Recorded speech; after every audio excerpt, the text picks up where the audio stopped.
Welcome back to First Take on YouTube. Stephen A. Smith here with the one and only Shannon Sharpe. Shannon, some video has surfaced of Draymond Green working out with his new Warriors teammate Chris Paul. CP3 is hoping to nab the first ring of his illustrious career, while Draymond is looking to add to his collection. So here's the question, Shannon. How do you like the fit of CP3 with the Warriors? I like it. I don't love it.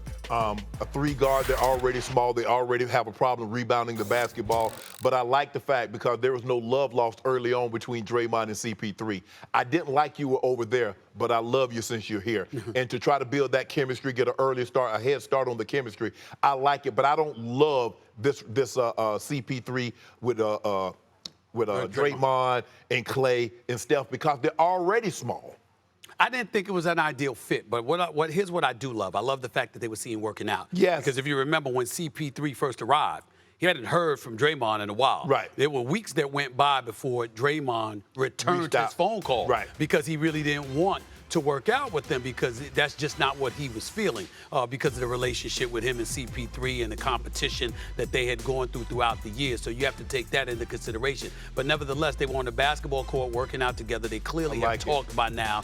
That's good because CP3 is about winning. Draymond has 4 rings. CP3 is looking for his first. CP3 is not going to be a backup. I can tell you right now, he doesn't anticipate being a backup. He anticipates being on the floor. I'm trying to figure out how is Steve Kerr going to have CP3, Steph, Clay, and Draymond in the starting lineup together. Now, I do understand they may not play long together because you need CP3 really using that backup squad. You know, that's what you need. You're running the backups, running the second unit because his leadership, his floor generalship is going to help those dudes. But CP3 is no reserve. He is a starter, an all-star, and a future Hall of Famer. But aren't your concerns about later in the year him weighing down? Because that's what we've seen over the last several years, that once to get towards the playoffs and we get into the playoffs, somehow he always seems to get nicked. Is that a concern of yours? That is a concern of mine because I tell you this, that's why he has to be receptive to leading that second unit. Because that's going to minimize the minutes he's expecting to play. And if that happens and he embraces that because the eyes are on the big prize, which is a championship, then it does go a long way. Kuminga and Moody and those boys serve to be, to feed off of CP3. Well, Wiggins is a starter, but I'm just saying they need to feed off of CP3. Well, hold on. So how many? Okay, CP3, Clay, Steph, Draymond, Wiggins, Looney. That's 6 guys with 5 positions that you start. Somebody's coming off the bench, and if it's not going to be CP3, it'll, in all likelihood, has to be Clay or Wiggins, and I can't see that happening. Where Clay ain't coming off no bench. Clay ain't coming off no bench. Now, Wiggins might, but Clay ain't trying to come off some bench. So it's going to be interesting, but it also depends on Clay's ability to defend now compared to what he did years ago. Years ago, Clay could have been a 3 defending, and he would have been that guy. But you remember, he's damn near getting in a fight with Devin Booker because Devin Booker was tortured. Yeah, but Achilles injury, torn ACL. He's not the same guy that can sit in that chair. But he has to know that. He has to know that. And that's real. This really comes down to. Let's switch to our next subject. Let's switch to the next subject here. Sticking with the NBA. Giannis Antetokounmpo hopped on the 48 Minutes podcast and was transparent about the possibility of leaving Milwaukee, saying in part, quote, "I'm a Milwaukee Buck, but most importantly, I'm a winner. If there's a better situation for me to win the Larry O'Brien trophy, I have to take that better situation." Now, our very own Big Perk, Kendrick Perkins, took some issue with those comments. Take a listen.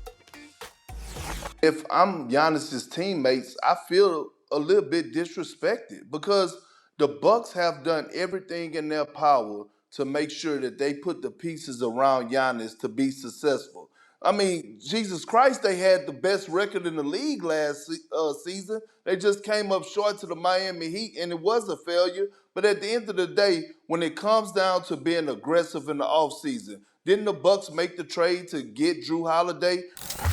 You have a championship caliber team and a team that has shown you time and time again that we're willing to jump off the porch for you. So I really don't get where this energy is coming from.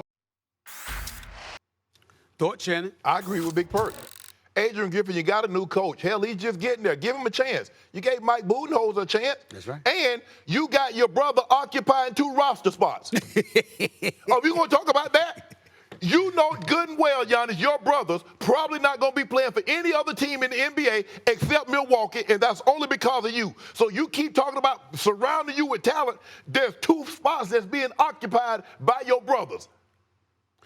I 1,000% agree with you and Big Perk, but can I be honest and forthcoming in saying I don't want to admit that publicly? Because if he's agitated and he's willing to leave, the New York Knicks might have a chance to get him. New York Knicks might have a chance. New York Knicks might have a chance, Shannon. We need all the help we can get. You understand what I'm saying? I'm a diehard, lifelong New York Knicks fan. Right. I pray and beg. I prayed in public in Las Vegas at the Errol Spence Terrence Crawford fight when Damian Lillard was sitting right behind me. I begged him to come to New York. I prayed for him to come to New York. Yeah. And I'll pray for Giannis to come to New York. I need a star. I need a superstar in New York City, man. I need New York. Well, you know he's going to bring his brothers with him.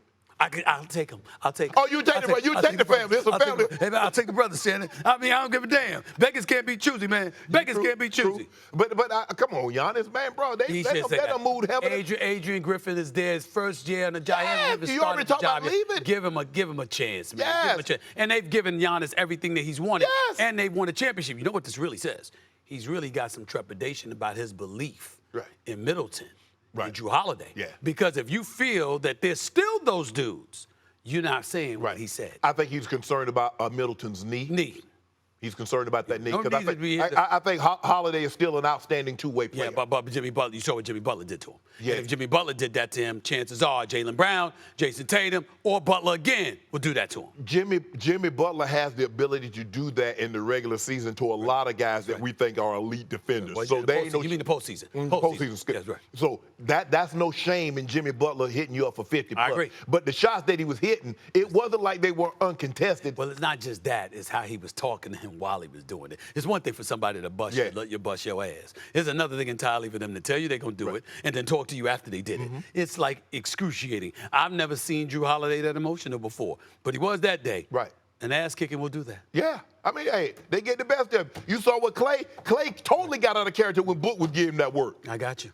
That's Shannon Sharpe. This is your boy, Stephen A. Thanks for watching, and be sure to watch First Take Monday through Friday at 10 a.m. Eastern on ESPN. Also, be sure to check out more exclusive First Take debates on YouTube. Until next time, peace and love.